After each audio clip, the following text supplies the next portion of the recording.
दोस्तों तलाक शब्द सुनने में भले ही छोटा सा शब्द लगे दोस्तों, लेकिन वास्तव में ये जीवन का एक बहुत बड़ा स्टेप होता है दोस्तों। और जब एक वैवाहिक जोड़ा लीगल सेपरेशन करता है तो ये मानसिक रूप से काफी परेशान करने वाला प्रोसेस होता है दोस्तों, क्योंकि कोर्ट की लंबी प्रक्रियाएं, इसके अलावा अगर वाइफ अडल्ट्री में रह रही है, माता पिता के साथ ना रहने के लिए दबाव बना रही है, तो कहीं ना कहीं पति और पीड़ित होता है, और जिसमें कभी कभी कोर्ट प्रक्रिया के चलते एक लंबा वक्त भी बीत जाता है दोस्तों। और इतना ही नहीं, डाइवोर्स के कारण सिर्फ पति पत्नी ही नहीं, लेकिन बच्चे जो अगर उनके हैं तो उनके जीवन पर भी गहरा असर पड़ता है दोस्तों। इसलिए डाइवोर्स लेने से पहले कई सारी बातों का ध्यान देना होता है दोस्तों। डाइवोर्स आपके लिए मानसिक ही नहीं, फाइनेंशियल रूप से भी काफी बोझिल हो सकता है, परेशान करने वाला हो सकता है दोस्तों। और इसलिए जीवन के इस बहुत बड़े कदम को उठाने से पहले आपको अपने रिश्ते और जो वर्तमान स्थिति है दोस्तों, उसका पूरी तरीके से आकलन किया जाना चाहिए दोस्तों।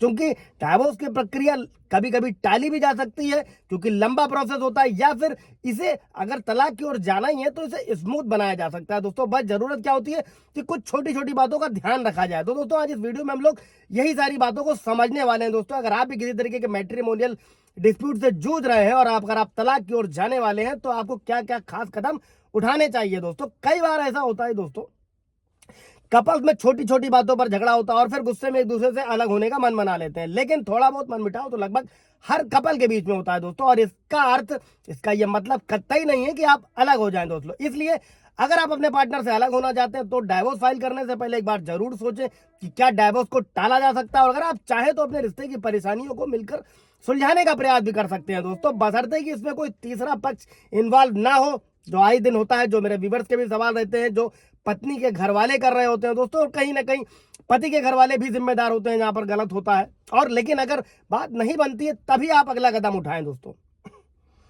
अब दोस्तों जब भी आप तलाक के लिए जा रहे हैं या फिर मैट्रिमोनियल डिस्प्यूट है दोस्तों, तो सबसे पहले समझने वाली चीज होती है वो है बच्चों की कस्टडी, बच्चों का रख रखाव। अगर आप दोनों के बच्चे हैं तो आपको ये ध्यान देना होगा कि बच्चों की कस्टडी किसे मिलेगी। सबसे पहले जो जरूरी है कि बच्चे के हितों का ध्यान रखा जाए, उसे माँ बाप का प्रेम मिल पाएगा या नहीं मिल पाएगा। अगर बच्चा 5 साल से छोटा है तो आमतौर पर कस्टडी माँ को ही दी जाती है, लेकिन कई सारे जजमेंट है जिनमें पतियों को भी दी गई है दोस्तों। लेकिन वो एक लंबा प्रोसेस है जो मानसिक उत्पीड़न भरा हो सकता है बच्चों के लिए। लेकिन अगर आप पारस्परिक रूप से मिलकर यह तय कर लेते हैं कि बच्चों की कस्टडी किसे मिलेगी, और अगर ऐसा नहीं होता है दोस्तों तो अदालत ही इस विषय पर अपना फैसला करेगी। बेहतर होगा कि अपने जिगर के टुकड़े यानी कि बच्चे की बात को माना जाए, सुना जाए और समझा जाए।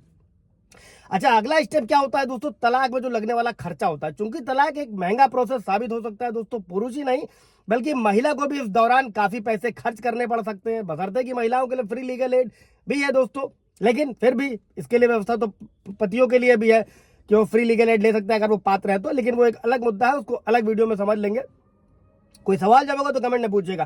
दोस्तों वकील की फीस से लेकर कागजी कार्रवाई में काफी पैसा खर्च हो जाता है, इसलिए अगर आप तलाक लेना चाहते हैं तो ये जरूर देखना चाहिए कि आप इस कंडीशन में है कि इन खर्चों को वहन कर सके। लेकिन हाँ, फिर ये भी मुद्दा उठता है कि उत्पीड़न से अच्छा है कि उससे बाहर निकला जाए। हालांकि अगर तलाक म्यूचुअल होता है दोस्तों तो ऐसी स्थिति में क्या होता है कि आपको कम खर्चा ही करना पड़ता है, क्योंकि महिला व बच्चों के गुजारे की जो रकम होती है उसे एक मुश्त राशि होती है दोस्तों, उसको कपल पहले ही आपस में बैठकर तय कर लेते हैं, जिससे जो तलाक का प्रोसेस होता है वो थोड़ा आसान हो जाता है दोस्तों। और जब भी आप तलाक के लिए अर्जी देते हैं तो उस समय आपके पास में कुछ जरूरी दस्तावेजों का होना जरूरी होता है दोस्तों, जिसे तलाक फाइल करते समय अटैच किया जाता है। और इसमें सबसे इंपॉर्टेंट क्या है, आपकी शादी का प्रमाण पत्र यानी कि शादी का कार्ड दोस्तों, शादी की तस्वीर लगा सकते हैं, और ऐसा न होने पर एफिडेविट लगाया जा सकता है। और पति को एड्रेस प्रूफ, पत्नी का मौजूदा प्रमाण पत्र, वैवाहिक घर का पता, बैंक डिटेल्स, पत्नी के ज्वाइंट इन्वेस्टमेंट वाली संपत्ति है, प्रॉपर्टी है, जो भी इन्वेस्टमेंट है उनके दस्तावेज, अगर कोई मेडिकल प्रमाण पत्र है दोस्तों, ये सभी तलाक के साथ दायर किए जाते हैं। इसी के साथ दोस्तों एक इंपॉर्टेंट चीज समझिएगा